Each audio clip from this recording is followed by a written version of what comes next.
Hello and welcome to the Science Fiction and Fantasy Factory. I'm very excited this Sunday to have Mr. Ed Powell on the factory floor. Welcome aboard, Ed. How are you doing, Mookie? How are things? I am well, feeling good. Feeling particularly good because I have a science fiction fan, a voracious reader. And you have some chops in the sciences. You've got a PhD from Princeton in astrophysics. A long time ago in a galaxy far, far away. Galaxy far, far away, but you still got creds, and you specialized in plasma physics. Right, controlled fusion. Right. Exactly. You're a controlled fusion guy before controlled fusion was even cool. Or even remotely viable. Yes, even remotely viable, which is kind of why I stepped out of the physics world and started doing, tech consulting, which is kind of what I do now. Much more lucrative. Somewhat more lucrative than, it's hard to say. I don't know what's rewarding anymore. I'm too old to be rewarded. Yeah, well, but we're both young at heart. We're both science fiction fans. Indeed, I'm still that 12-year-old boy who bought my first book. The first book I ever purchased with my own little money was a science fiction book. I still have it. It was Arthur C. Clarke's The Sands of Mars. Bought it at the beach, what we call the shore, because I grew up in Philly. Yeah. Down the shore, bought it down the shore and read it on the beach. And it's been all science fiction since there. Science fiction, fantasy, and some other genres. How old were you when you picked up that pulp Arthur C. Clarke? I was 12. I was 12. Okay. Yeah. All right. That was a good age for me too. I started reading Isaac Asimov. Was my conduit to this. I started reading his nonfiction before his fiction. So before I dived into Foundation, I read Asimov by the Numbers, I think, was a book of his essays on mathematics. He had Asimov on astronomy. The guy wrote over 350 books. Yeah, he was a maniac. I have read a lot of his stuff, especially his Future History series where he integrated the robots and the Foundation and some of the other series, and he sort of integrated them and threw them together. Not very successfully, to be honest, but they do provide a single future history from iRobot all the way to whatever the last Foundation book is. He typed 90 words a minute, and I believe him when he said that he had only 2 drafts. So back in the day, it was a manual typewriter, and I remember those. And he would put the page with the carbon into the manual typewriter, the Corona typewriter or whatever. He'd bang it out 90 words a minute. And then either he kept that page and then he had one other go at it.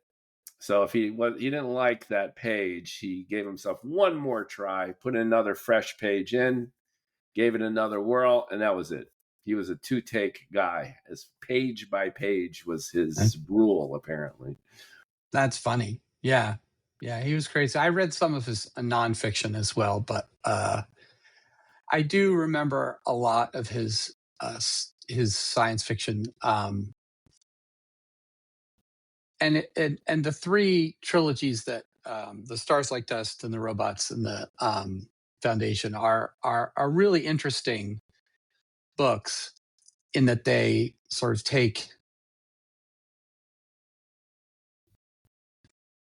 some ideas, the robots, AI, right? We're all about AI right now. Asimov sort of predicted a lot of this a long time ago. We've got a lot of the AIs going completely off the rails. We need these 3 laws of robotics to keep them safe.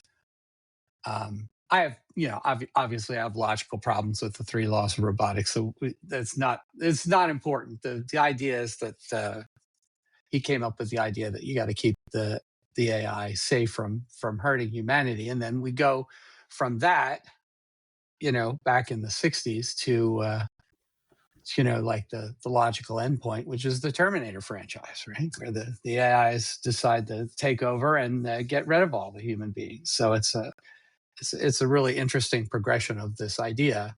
And now here we are, 40 years after the Terminator, and we've created these AIs who pretty good at simulating human beings, pretty good at recalling knowledge, pretty good at going out and finding things, or at least on the internet, if not in the real world. But there's this last couple of steps where we give them access to the real world, either robotically or by cameras or microphones or whatever, and then we give them the ability to learn, which they don't have. They can learn within a session, but they can't learn.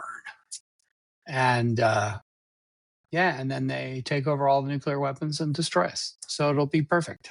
I won't have to worry about Social Security. Social Security won't be a problem. Yeah. They'll take our jobs probably first before they kill us. In science fiction, though, there's the usual tropes, and it's often one extreme or another. So as far as aliens go, they could be a friendly ET-like creature, vegetarian botanist exploring the galaxy, a benign race, phone home, or you've got the invaders who want to destroy the planet. It's one extreme or another. And when we're talking about robots and AI, similar kind of dichotomy with a tendency toward the world destroying robots. I think there aren't too many benign AI stories, if only because they're not as exciting, I think, for the science fiction. There are a few where the AI is, or the robots are good, but the government feels threatened by them, like AI, the movie, or Alita Battle Angel, something like that. The movie Her, where basically they just give up on humanity and migrate out into the digital expanse, right? They're just kind of, you guys are boring, so we're just going to leave you. We're not even going to bother to take over your planet because it's just so banal here and you guys are so dull. We're just going to leave. It's mostly harmless, as Douglas Adams once said. Now, I was talking to a friend the other day about like alien invasion kind of thing, and he said, look, if they were smart enough to build a technological society, and what you need is free markets and smart people allowed to do what they need to do, kind of Elon, he was talking about, like doing crazy stuff and build this technological space spanning civilization. Why would they be cruel enough to invade and conquer and put down another planet? I mean, name one high tech civilization who's really gone around and invaded other countries. And I said, the United States. Yeah, every single one, actually, that had the ability to do so did. Every single one. We think of ourselves as living in a free country, capitalist country, and in its founding documents, a very moral country. And yet we go around and invade other countries all the time and push them around, cause all sorts of deaths and destruction, for no particular reason. So it's perfectly reasonable. We are not going to be invaded by the Russians from space or the Chinese from space. We are going to be invaded by ourselves. Very good point. Very good point. Stephen Hawking felt that we should shut down SETI, at least as far as any kind of broadcast news. It's inevitable that they're going to find us because we're already emitting enough data, right? We're transmitting whether we want to or not. But Hawking, before he died, felt no, cut this out, because every single instance of a superior civilization interacting with the technologically inferior one led to the demise of the inferior one 100% of the time. So extrapolating from that, even if this advanced technological alien civilization had no pragmatic benefit, they just might find it enjoyable to take us out. We don't know. We just don't know. Why take the risk? And it wouldn't necessarily be take us out, but like take us down, take us down a peg. I don't know. It's interesting. there are a lot of alien invasion stories from the original War of the Worlds to Independence Day, and sometimes Ender's Game. I don't know whether you've ever read Ender's Game. That's a Orson Scott Card. Yeah, training to defeat the bug-like enemies. The bug analogy was also in Starship Troopers, Robert Heinlein's sort of political sort of political It was treatise. a commentary on the military-industrial complex, which Ender's Game was not. Ender's Game was quite different in its intent, I believe. Right. Yeah, so it's an interesting genre. There are a lot of we get out into interstellar space and we find that we're not alone, and friction arises naturally. And I think that we see this in the United States, with various imperial conquests over the years, or even just exploration. You explore and then you come into conflict because the cultures are different. And if you find a decent science fiction book that's really thinks about the different cultures and tries to make them really fundamentally different, not like just us and the Canadians or something like that, but they it can cause these conflicts that are unresolvable. And so you basically have to say, okay, you stay on this side and we stay on that side. So that's sort of the Star Trekian, view at the original Star Trek. Is like the neutral. There's the neutral zone, Yeah. and the Klingons are over here, and the Romulans are over here. We're over here, and we leave each other alone. Of course, they still don't leave each other alone because that would be boring. And even if it begins amicably, I believe to your implicit point, if there's any kind of disparity in terms of technology or raw power, misunderstandings happen, and you're bound to head into an area of disagreement that could lead to your own demise. So you need to be careful with this. And that's, I think, the foundation also to the dark forest hypothesis. Are you familiar with that? Which is one of the many possible explanations of the Fermi paradox. And the dark forest hypothesis essentially is that you need to fly under the radar, because if you apply basic game theory principles to the idea that there could be extraterrestrial civilization, it is always in your best interest to immediately take out anyone you interact with because of the uncertainty of their reaction to your existence. So the model is you're in a dark forest, you're a hunter, and then you see another hunter from another tribe off in the distance. That individual hasn't seen you yet. You have a one-up on them. So according to game theory, what are your options? The one option is you don't announce yourself and you skulk away, but then you lose the potential benefit of what the interaction could entail. You could team up, which is option number 2, for your mutual benefit as you go hunting in the forest. And then the third option is take them out as quickly as you can before they even know you exist, because they could be existentially threatening to you. You do not know their intent. And then if you apply game theoretical principles, mathematically, you should take them out. So there's a belief that this applies to extraterrestrial technologies, so that the moment a civilization becomes visible, you send a relativistic torpedo to take out their home planet, because they could do the same to you, and why take a risk? Yeah, I mean, I think besides today's Sabina podcast video where she talks about the Fermi paradox, or yesterday's, we'll let you go to Sabina's channel, Sabina Hassenfelder. She's our favorite. Sabrina Hassenfelder, by the way, for listeners, is one of our favorite YouTube science updaters and educators, pundits, and critics. And Ed and I like her cynicism. She has a very German, cynical sense of humor. And she is an epic critic of what she calls bullshit science, which Ed and I also gets the bullshit meter at the mouth when we think about all the nonsense that's being thrown around, especially in science journalism these days. probably 95% of the articles that you see in your Facebook feed when you're on X Yeah. are horseshit.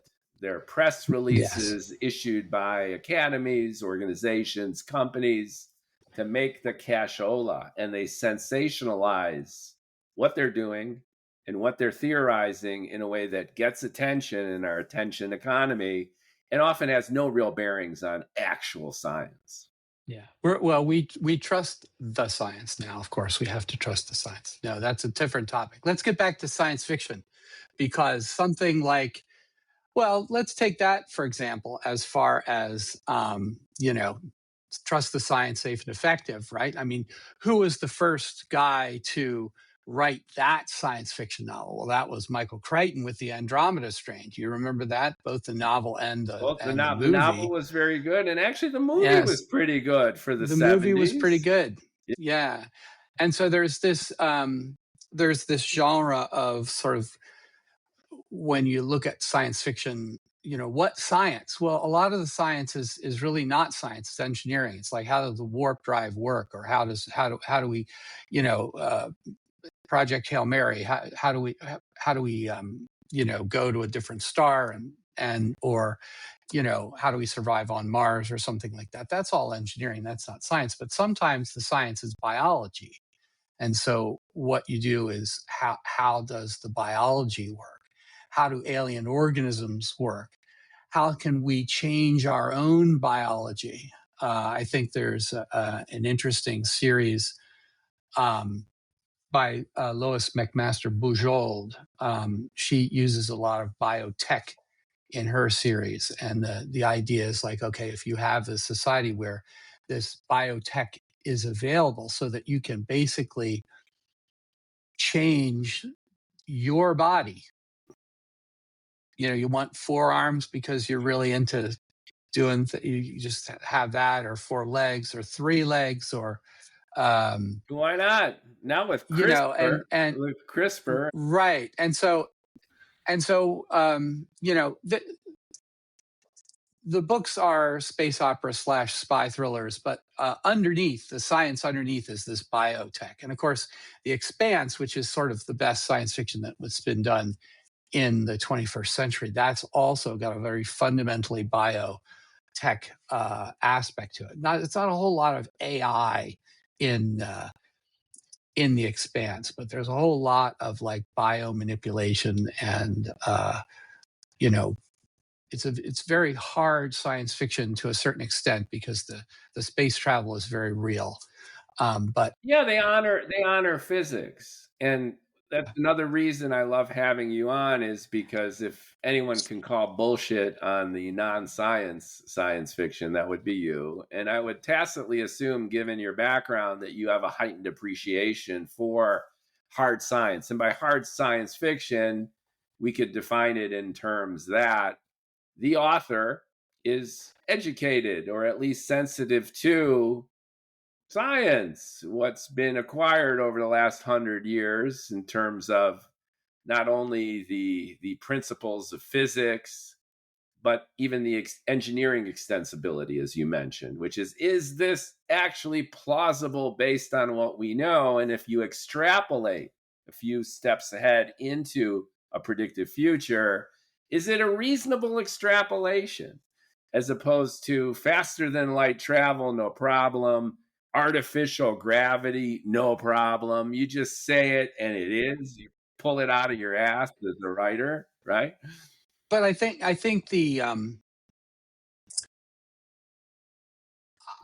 the point is that we live in this technological universe. I have all these computers surrounding me, all these screens. I've got 5 screens and 3 computers and 2 cats and my phone and everything. We just swim in this universe. I don't care. I really don't care how the phone works. It just is. And so the idea of space opera is not to have the detailed explanations of, say, the warp drive, or the faster than light travel. It just is. It's just like the phone. It's a part of our universe. We live with it. It's like these computers. I mean, when I was a kid, I can't even imagine sitting around here being surrounded by computer screens and laptops and phones. And I mean, this phone here is faster than all of the supercomputers in the world put together when I was in graduate school. Oh, So absolutely. the idea of space opera is that you start at some technological level where a bunch of stuff is just assumed. Space travel, it's just assumed. It's just the thing you swim in. But then you set it up so that the conflict arises. The conflict between the characters arises in some other way in this background. So you build the world, and the world is just a given. Now, space opera started more or less with Doc Smith's Lensman series. I don't know whether you've ever read that. I've read that multiple times. And the interesting thing about that, and I think that's been done well a couple of other times, is you do start out at this basic level where space travel is okay, and then there's this conflict, and then the tech tree. It's like one of these tech tree building video games. The tech tree gets bigger and bigger and bigger until like the book 6, they're smashing whole planets into each other. And that sort of tech growth is really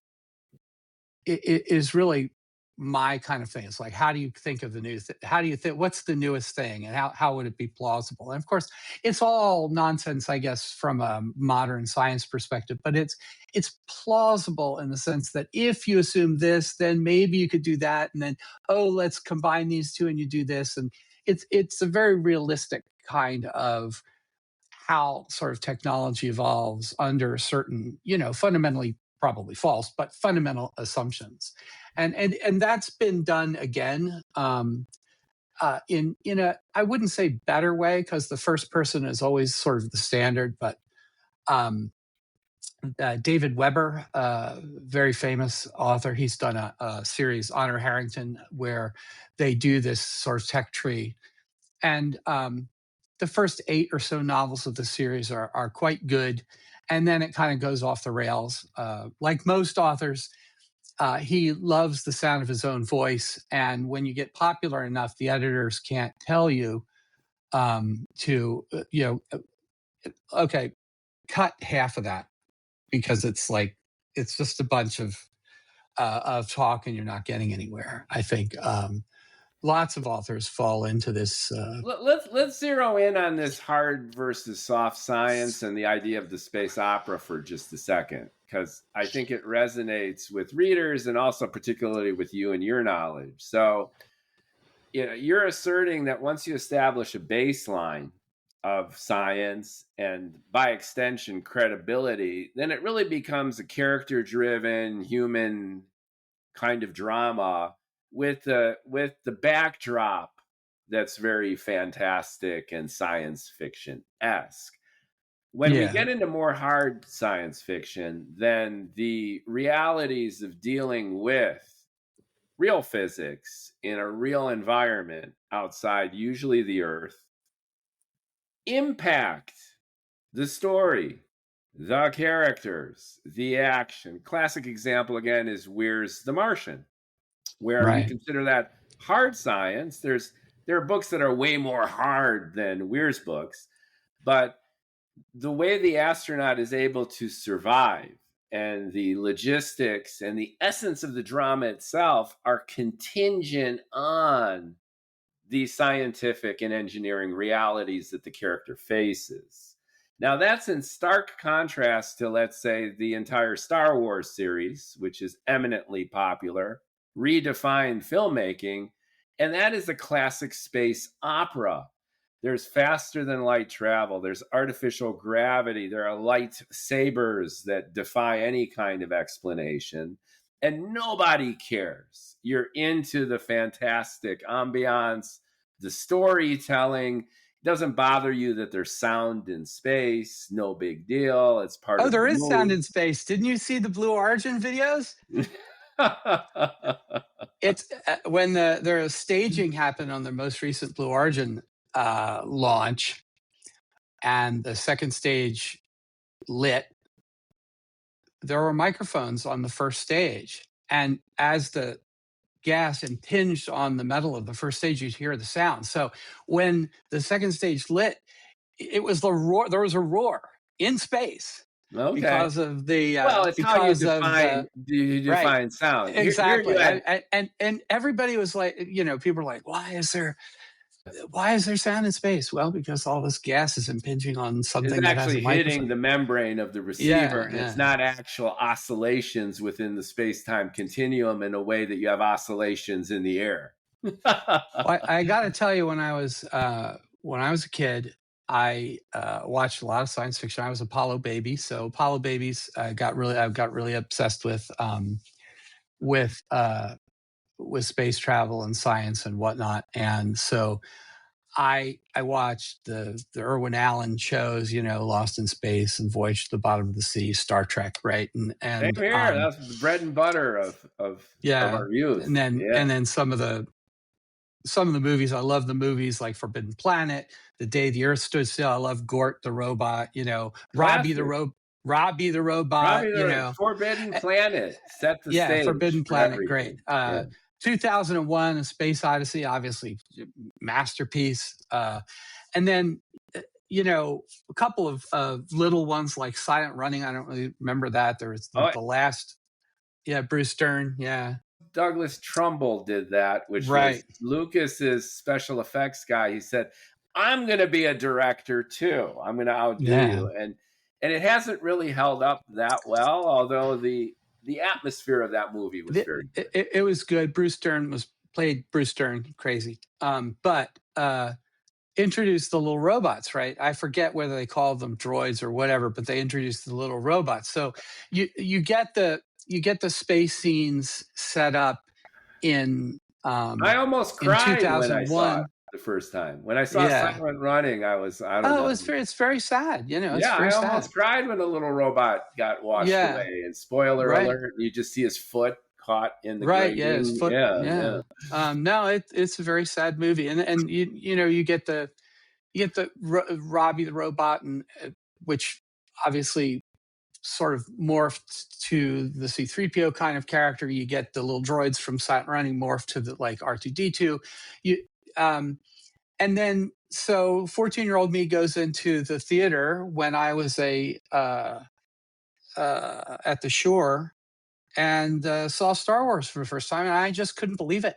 I mean, it blew me away. I mean, I couldn't believe it. I was floored too. I was 12, 13 at the time. Yeah. We're close in age. May of 1977 to give May of context. 1977. Yeah, and we were the target audience, teenage boys. We Yeah. that was it. We were the target audience, and we laughed it up. I must have seen it 20 times in the theater. It's the only movie I've ever seen more than about 3 times in the theater. So I mean, it obviously had something. Now, I tend to think that while there are very good elements of subsequent Star Wars movies, nothing can sort of get back to what I felt that first time when I saw that story. And Lucas screwed it up a little bit because the Force became just magic. Instead of he just blew the entire prequels. I mean, It was an absolute train wreck. And this goes back to writers getting a little jaded with their own brilliance. So you're George Lucas, you launched the Star Wars franchise, and then you're making these movies on your own dime, in your own way. Who's going to be on the crew and is going to tell George that The Phantom Menace sucks? Nobody. So, and the weird thing is, like, Andy Weir published The Martian on a website and would revise it based on feedback from his readers. So yeah, he had a running blog. Running blog. But he would go back and change chapter 2 if something, if people's like, yeah, that had never happened. And there are a couple things in the book that he recognizes that are not quite true, but he needs them for the plot to make sense. But mostly he took this feedback. And that is something no authors go through, because if you're an author of a science fiction book, and you in fact are an author of a science fiction book, Johnny Fazuli, you might show it to a friend before publication. But you are not putting it out there for hardcore internet fanatics to criticize every word and deed in it, which Andy Weir ended up doing. And so what you end up with is a much, much tighter, better novel that way. Because, like, even if you're doing you're assuming that my Johnny Fazuli is imperfect in any capacity. No, I'm not criticizing your book. I'm just saying that you write science fiction and then you hand it off to someone in New York with a literature degree, and normally a 25-year-old female, junior editor, and she doesn't know how to add, much less anything about science. And but she does know commas, and she knows story, so she can help you with that, And so yes, it'll be punctuated and copy edited properly, and she'll give you story beats and tell you take out all that excess words and stuff, and that's all good. But from the tightness of the science and the science fiction that Andy Weir got with regard to The Martian, having this community of people who are both very, very smart and scientific. It was an amazing thing to do. And I agree with you. The book's arguably better for it. It's clearly more accurate in terms of its hard science. Right. So when I read the book, it was before, when I read The Martian, it was before the, actually listened to the audiobook, because I do mostly audiobooks nowadays because of time pressure. But I listened to it, but it was before the movie and anything. So it was before he became famous. And I was like, this book really requires a map. So I found his email on the internet and wrote him an email. I said, Andy, really like the book, but I wish there were maps. And within 5 minutes, he got back to me. He said, oh, yeah, I did prepare maps. I just didn't link to them. Here they are. And he gave me links to the maps that he had prepared. I'm like, okay, he's my favorite author right now. I love the guy. Can't wait for the Hail Mary movie that's coming out next year. I've seen the trailers, and it's got a very much a Martian feel to it. So in Hollywood, if something works, then you just kind of repeat it. So you've got Ryan Gosling with the video biographical commentary, and then you've got a lot of running around. It looks they good, really though. Screwed up the Martian movie. I mean, they really, really screwed up the ending of it. I just, that's the problem when almost everything about the Martian movie was fantastic and really well done, and a good interpretation of the book until the very end. And what did you like about it? Well, in the book, he has these thrusters. He's launched from Mars. He's about to rendezvous. He's not quite there. He doesn't have enough thrust, and he says, I've got these thrusters on my hands and my feet. I could be like Iron Man, but of course that would never work. I'd spin out of control. So we got to think of something else. And they think of something else and they rescue him. But of course, in the movie, they couldn't help doing the stupid thing, which is the Iron Man thing, which is totally, and it wouldn't have bothered me so much in the movie because it's like, okay, whatever. Except in the book, he evaluates that as a plan, rejects it as stupid, and then figures out a clever way to do it. And they didn't do that in the movie. And it really but the clever way from the book would have been less dramatic visually. Yes. And much more difficult to explain. Indeed. So they took the lazy way out, but also the visually more appealing route. And they also had the direct interaction with the other astronaut. So they turned it into kind of this touchy-feely moment, which audiences love.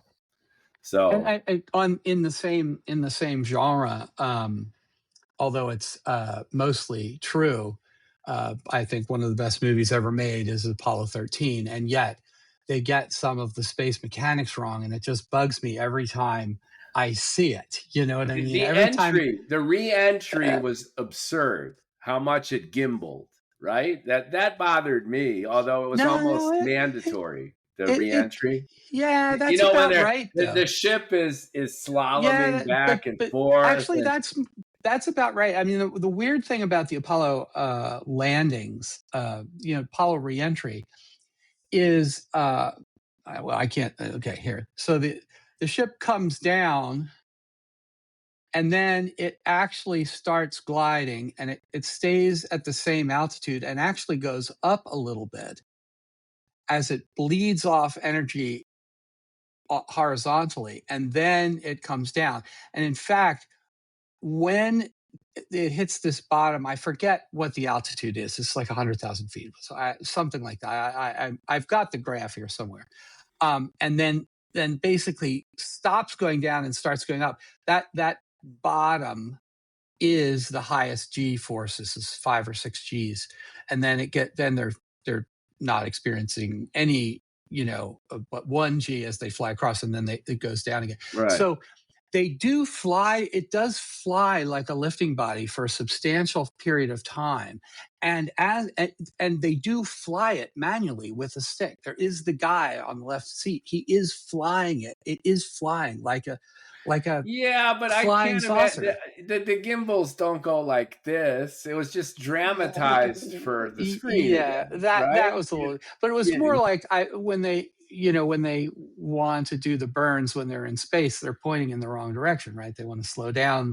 You have to point backwards. You want to speed up. You want to correct. You got to thrust perpendicular to where right. you're going, right? So anyway, that annoys me, but it's also a fantastic movie, and in a lot of ways, even though it's a true story, of course, you got to read the book to find out what really happened. Or actually, what's better is listening to Lovell's commentary on the Blu-ray, because Yeah, he's like, that didn't happen. He is so funny. It's like, no, we didn't do that. That right. never happened. Don't worry. But as if it didn't happen, that's a fantastic hard science fiction movie. You know what I mean? And they made it Opie, the director. Right. Opie did a great job, and He did. and what was wonderful about the movie, it was a family movie, right? Yeah. Because you had the heroism and America and technology, but it went into the engineering details in a way that was nonetheless captivating, I think, for even a general audience. They Absolutely. did a masterful job of taking hard science and bringing it to a level where everyone could understand it, and most significantly, to a level that infused the movie with added drama and tension. And the weird thing is, there is this. You and I know about Apollo 13. Maybe some of us know about Apollo 12. Um, uh, the But the modern generations don't know anything. I mean, honestly, I don't know what they get taught in school. They certainly don't know anything about history.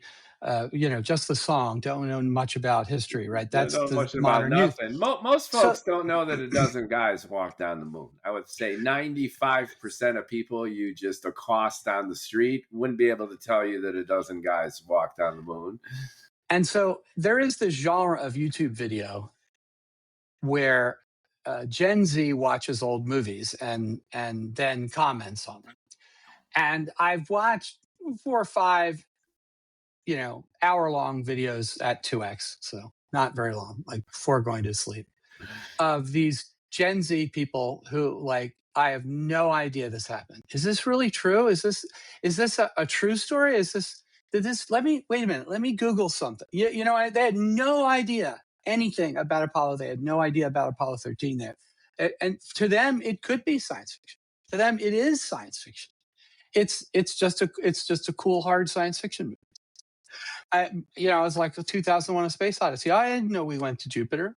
I mean, they know nothing. They're the But sergeant. They're that's the Sergeant endemic Schultz. problem with culture, with politics. I mean, we can go, tangential fast to illustrate that our educational system is such a disaster.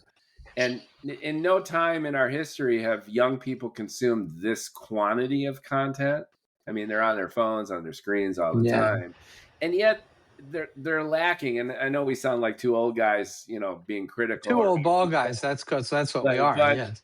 But it's true though, which is this tsunami of content devoid of perspective, point of view, value. Right. It's just coming at them, and there's no reference point. There's no sense of history or perspective, and that's too bad. And we are right now in the dark ages of science fiction, to be honest, both on television, in movie theaters. There is a resurgence in science fiction.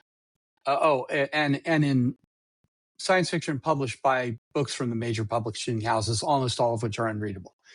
But there is this resurgence now with Kindle, KDP, where independent science fiction authors can get their books out without going through the gatekeepers. And yes, a lot of it is garbage, but some of it isn't garbage. And I must have listened, some read, but mostly listened to hundreds of these independent science fiction books, mostly space opera because I like it, fast-paced adventure stuff, over the last few years, ever since KDP came online. And I think it's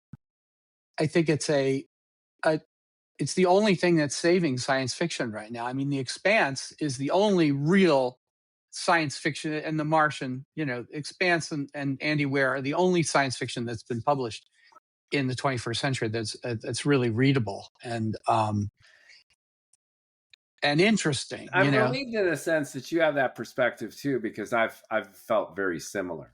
That most of it's derivative, and it falls into one extreme or another, which is total world building, devoid of any kind of human drama or real story on the one hand, and then just pulp on the other, which is just science garbage, devoid of any real frame of reference, and then just stereotypical interactions between cookie cutter characters, frankly. So my book, as an indie author, I tried to solve some of these problems, at least in terms of creating a science fiction novel that I myself would love to read.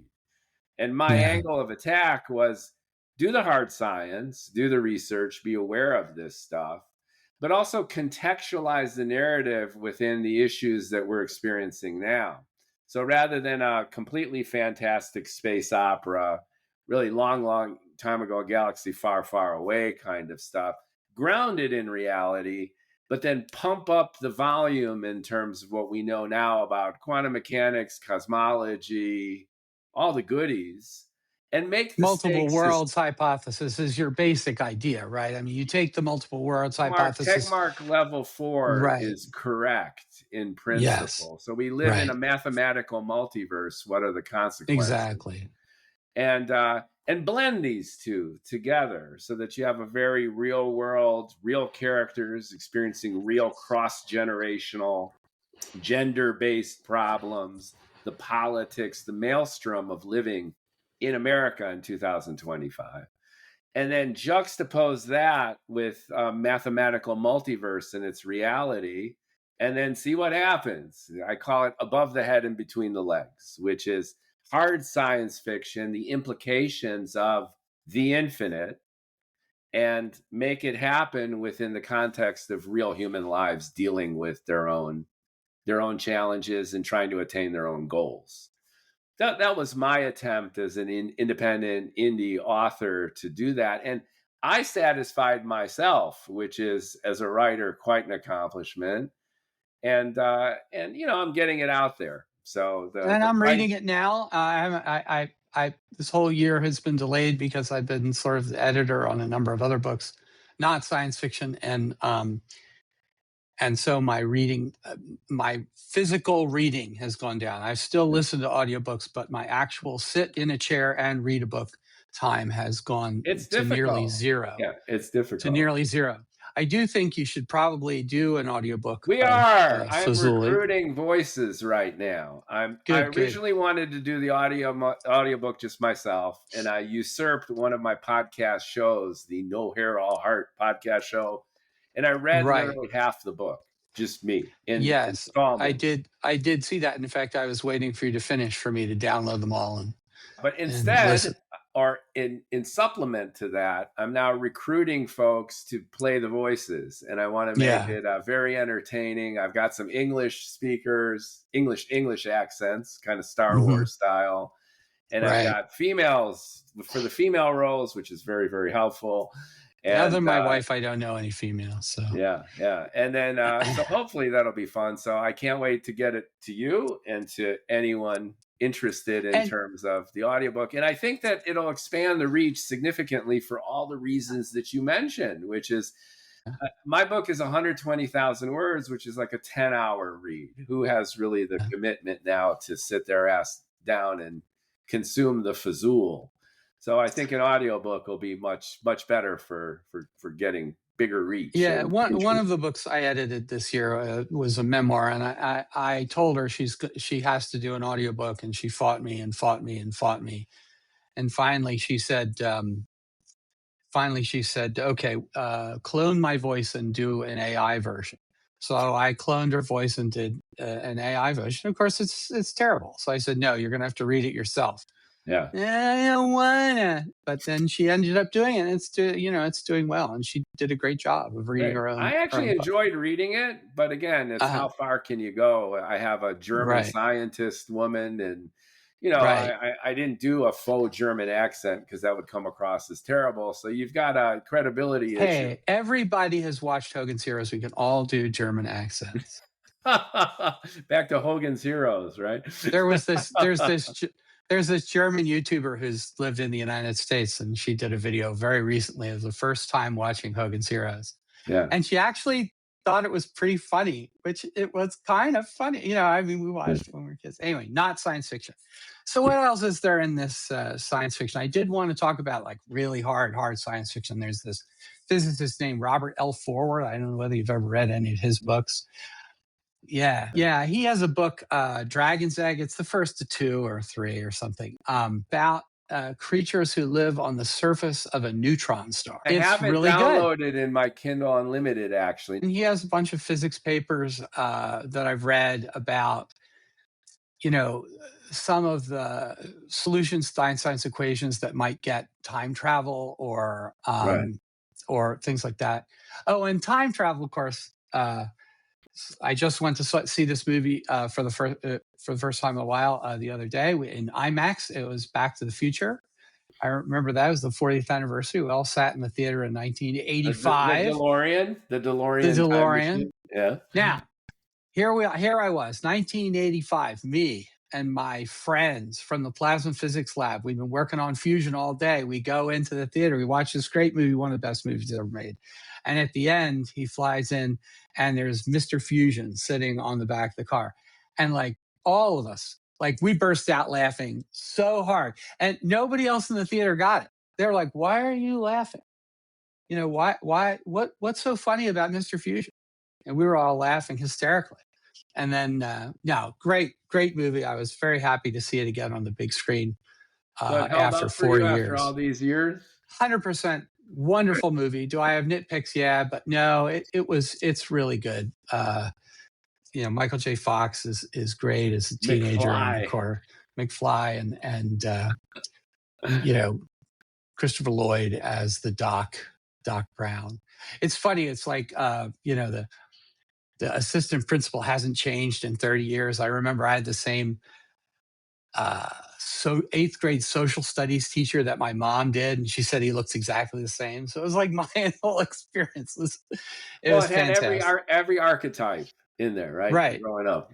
And then they really get into, I mean, that it really wasn't about time travel. The first movie, the Back to the Future, it was about free will, right? I mean, that was the theme of the first movie. It was about, can you decide to make your life better than what it is? It's kind of the Groundhog Day did it again in a slightly different form about, can you choose to be a better person and work on it and succeed? But when you get into Back to the Future 2, then you really get into sort of the effects of sort of time travel, and visiting your future self and your past self, and Yeah, and the your loop, future the loop. your past self, in going back to visit your further past self. And that was very clever. That was very clever. And then they threw it all away in the third Of movie, which course, by the time made they no get to the sense. third, look at Iron Yeah, Man 3. you're right. Yeah, they threw it all away. So, well, Iron Man, there's another science fiction movie, kind of. I mean, little magic in there about this thing that he puts in his Oh, chest. I would consider that a science It was, fiction action hero movie, no doubt.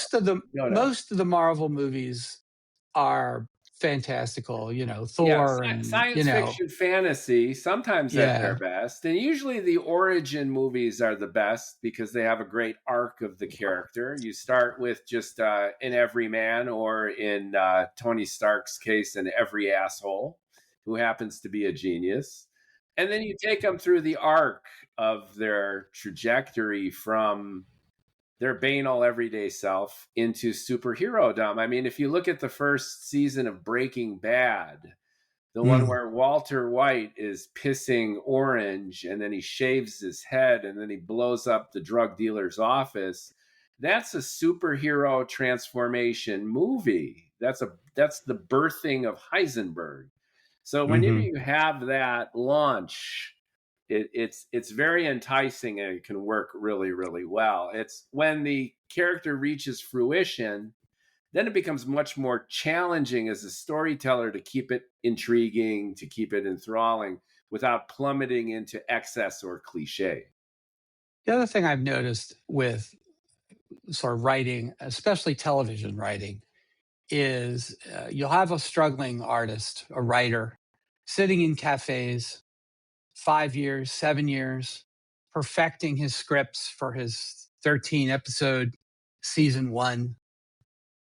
And he finally dates the assistant to some producer who gets in, and we're greenlit the show. And they do the production, they casting, and he's all involved in everything. And the show is a hit, a miracle. It's a hit. Everybody loves it. And around the time episode 4, episode 5 airs, they come to him and say, okay, what are you going to do for season 2? And he goes, hamana. Season 2, it took 7 years to like get season 1 into the shape that it is. And so season 2 like isn't as good, and season 3 falls off the cliff. It's very, very difficult to maintain sort of progress on this. And I think that's the same with if you're going to do a book series. Now I know the Johnny Fazuli book is book 1 Book of one, I've already a got, I've got 6. 2 half written because it was Mhm, originally going to be crunched into one and then it just kind of blew up. And I see mhm. the totality of the story, Right. but it's not done yet. It's floating around in my bald head for the most part at this Yeah. point. So, and you know that there's a book 0 to 1, right? About in business. It's much easier to go from 0 to 1. And that's true. But Yeah. 1 to 2 is pretty hard too, because once you got 1, you're like, oh, we got 1. You nail your style, which as a Yeah. writer, as an artist, is everything. Like a great artist, you can recognize. If they're a musician, it takes a measure, 2 measures, and you know it's them. They have a signature sound and style. And frankly, if you're a great writer, a paragraph maximum 2, and you're it. You've got a style. You're distinctive. Well, you have a very eccentric style in Johnny Fazuli, in the sense that every paragraph are these 3-line, Yeah. um, it's almost a poem. I mean, add a little alliteration, it'd be some sort of a ancient Anglo-Saxon poem, right? And it's a different read. You know what I mean? It's a different read. How did it Um, feel for you in only the first couple chapters? It's like Axios.com meets the Iliad, where it's like boom, boom, boom, and yet is it fresh? Is it disorienting? Is it it was disorienting at first. Of course, I think I got into it. The thing that they're doing with modern books these days, which I despise, But this another friend of mine, sent me her book to read, and the first thing that jumped out at me that I objected to immediately was that it was written in first person present, and I object to being in the present tense completely from a writer's perspective. But then she said, "Oh, well, what about this book that you've read? That was in present tense. What about The Martian? That was in present tense." I'm like, "The Martian was in present tense?" And I You don't quickly, notice. yeah. And I think the reason, what the reason uh, is that I listen to a lot of these books. Right. And when you listen to something, if I'm telling you a story, like, we went out to the bar the other night, you know, she says this, and then I say this, and then this guy comes in, and then that guy says this. And it's like, I'm telling it in present tense. We tell stories to each other in present tense. We don't write them down. Now, somebody in New York decided we're going to allow people to write books in present tense. And when I see it on the page, like I did with your book the other night, I started, I'm like, another present tense book. And I was like, eh. But when I hear it, like I've listened to The Martian 4 times, maybe, never noticed that it was in present tense. So it's an interesting cultural grammatical shift that's going on in our society. Not that new. Gravity's Rainbow by Thomas Pynchon. That's my Mm. Star Wars of literature. When I was 13, I simultaneously had an erection and a heart attack when I saw Star Wars. It was just unbelievable. I was almost hyperventilating.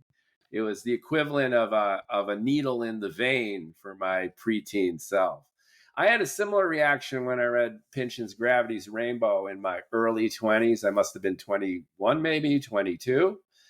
And that just took me where I wanted to go. And that's in the present tense. And Mm. that was a new experience for me, reading a book, let alone an expansive encyclopedic narrative like that book, all in the present tense.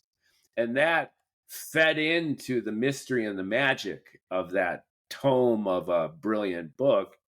And from then on, I was off to the races.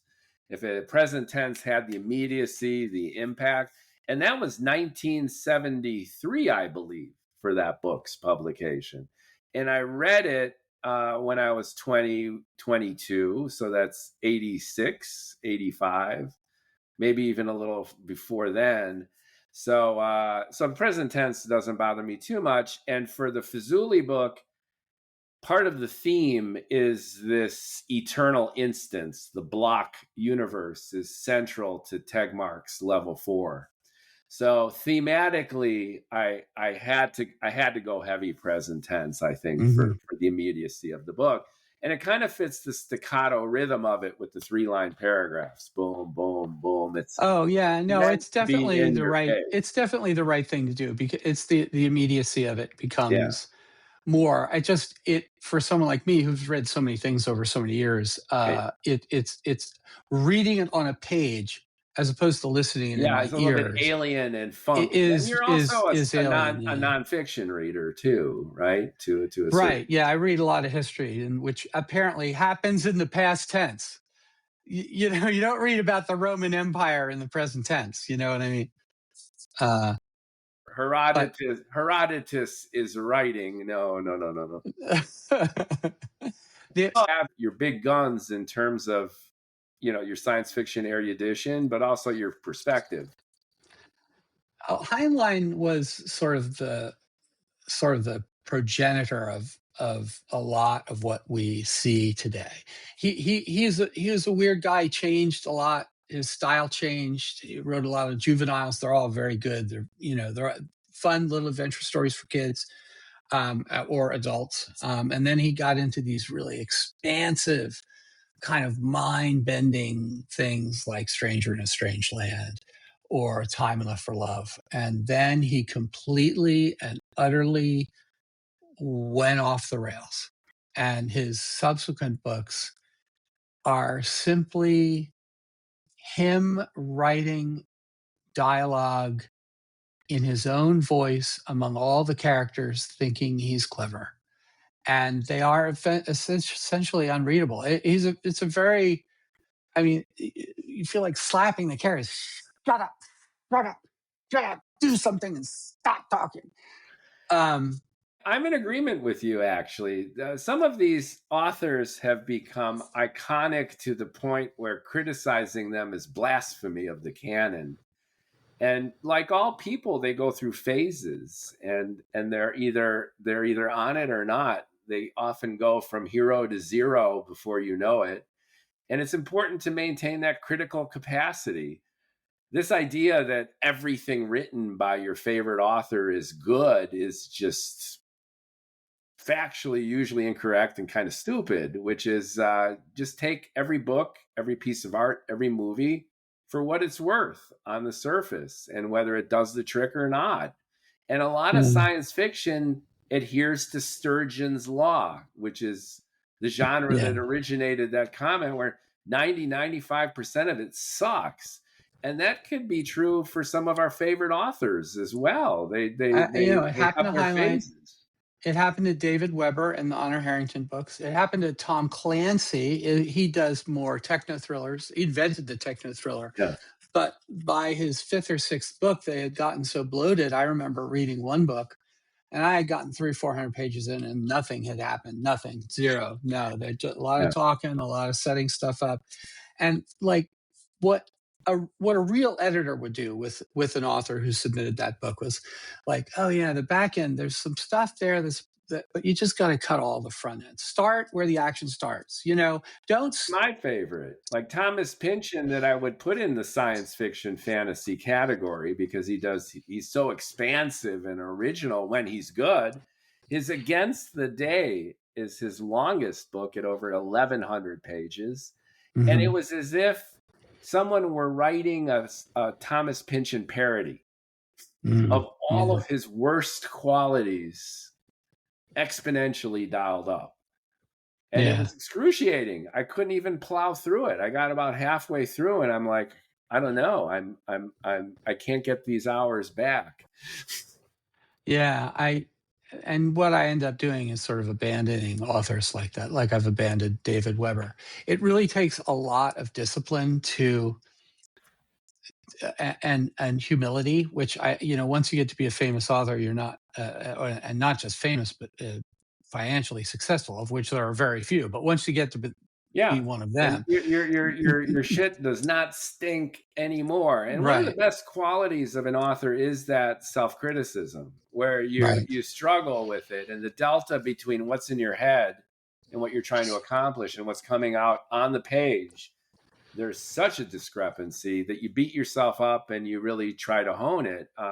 That's another reason that I opted for these 3-line OCD paragraphs, because it forced me into a structure. And that structure forced me to write and rewrite and reevaluate. And it created Lego pieces that I could then move with some facility. And my goal was to make it as efficient, crispy, and as fun to read as I could. And I would love fun your so far. feedback I wish eventually. I had gotten derailed on reading paper books because of all this other literary work that I've been doing lately. But it's interesting, and I in a few weeks or so when I finish it, I'll let you know. And the audiobook hopefully will come out before the holiday, and I'd love to get your opinion. Have you started recording it? I'm starting recording December, like next week is my first session recording with a female voiceover person. It took us a good 6 weeks to do Lauren's book, and part of it is because she doesn't listen to a word I say, and part of it was because we got halfway through and had to start again because the audio quality of her initial attempts were so bad that I had to put my foot down and tell her to do it with a real microphone in a real place in a real studio. And then then I had to edit it. The editing is very difficult. And I have tips if you're interested, because there's a decent piece of software for editing audiobooks that is fantastic. Yeah. Using this Riverside app to do it and doing some of the readings live with one or multiple characters, and then doing the editing. And as long as Audible takes it, I'm going to upload first to the Amazon service, and then and then I'm going to do a non-exclusive, so I'll be able to distribute elsewhere. But I'm taking a very DIY kind of punk-like approach to this, where if it lacks in polish, it might have a little extra spunk to it, and we'll see how it goes and take things from there. I used an app called Descript, which, if the audio quality is good enough, which in our first version it wasn't, the second version it was, transcribes the audio. Riverside does also, this one. Understands the speakers. Yeah. And you can edit separate tracks. Yeah. You can edit by editing the words. Same so here. She makes, Same on Riverside. Okay, Riverside. Now an advertisement for the Riverside app, everybody.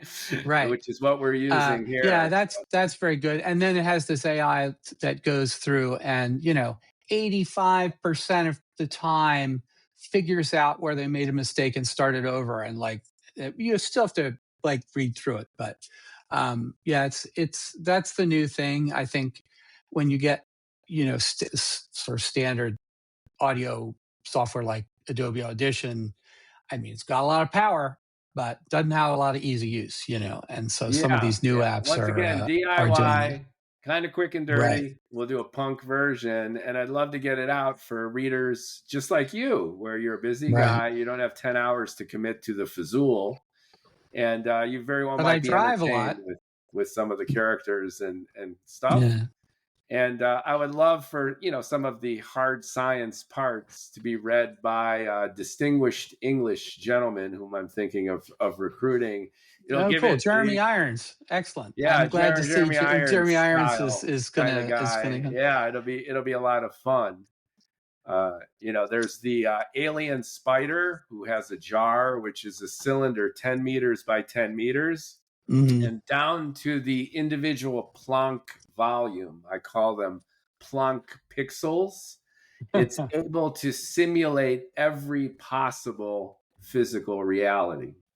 Oh, wow. And I did the calculations. I did some ChatGPT, digging in Mathematica, the Wolfram program, to determine exactly what that volume is.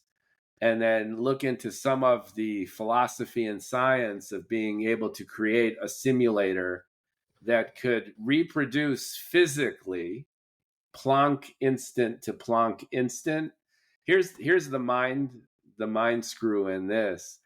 Everything that has ever happened is happening now. And here's the mind-blowing reality of this. Will ever happen in the future can be instantiated in the spider's jar. It is like Borges' Library of Babel with every possible book in it. Yeah, and a little bit of Mandelbrot there because, you go down and down and it's self-similar all the way down. Yeah. Yes. And that spider's jar becomes a pivotal element of the drama. Where the Boltzmann brain, which is my bad guy, hacks into the jar and her avatar appears to literally ransom reality itself. So I go with the highest stakes imaginable. It's not like we're going to conquer the galaxy. We have a human colony. Will they survive? But this is the fate of the Infiniverse itself. You might as well just go big, go all the way. Go big or go home. And this is a creature who has figured out how to delete universes, not planets, not galaxies, but universes. And the stakes being rather high. Oh, that's cool. I can't wait to, now that I've started, I can't wait to read it. That's all right, great. Cool. Well, I'm eager for your unabashed opinion. And the audiobook will be available soon. And it's been fun for it to slide into a mini promo of my own writing. But it's smart guys like you who would be an ideal target audience, where you can appreciate some of the hard science and speculation. And I hope you enjoy the Hunter S. Thompson Fear and Loathing in Las Vegas Yes, I can shenanigans detect that already. of the very libertarian anti-hero protagonist who represents all of our horrible vices and at the same time is an escape hatch for all of the nonsense we've created for ourselves. Yeah, I mean, the one sort of, obviously I've read it because I've read everything, but sort of one sort of science fiction that I'm not so keen on, and so tend not to read is sort of the dystopian novel, right, where you end up in a 1984, or of course I've read 1984. Everyone's read 1984, or and that's a science fiction novel, right? That's that's screens very and much so, everything. and a very, very good one. But rest assured that the adventures of Johnny Fazuli are not dystopian, because he is constantly seeking more hedonistic frenzy for himself. So not to lead the witness here or issue too many spoilers, but the Infiniverse is headed for some Johnny Fazuli shenanigans rather than implosion. Yeah. So like Las Vegas, only turned up to 11. Turned up to Tegmark's level 4. Yeah, that's right. Okay. That's right. All right, got it.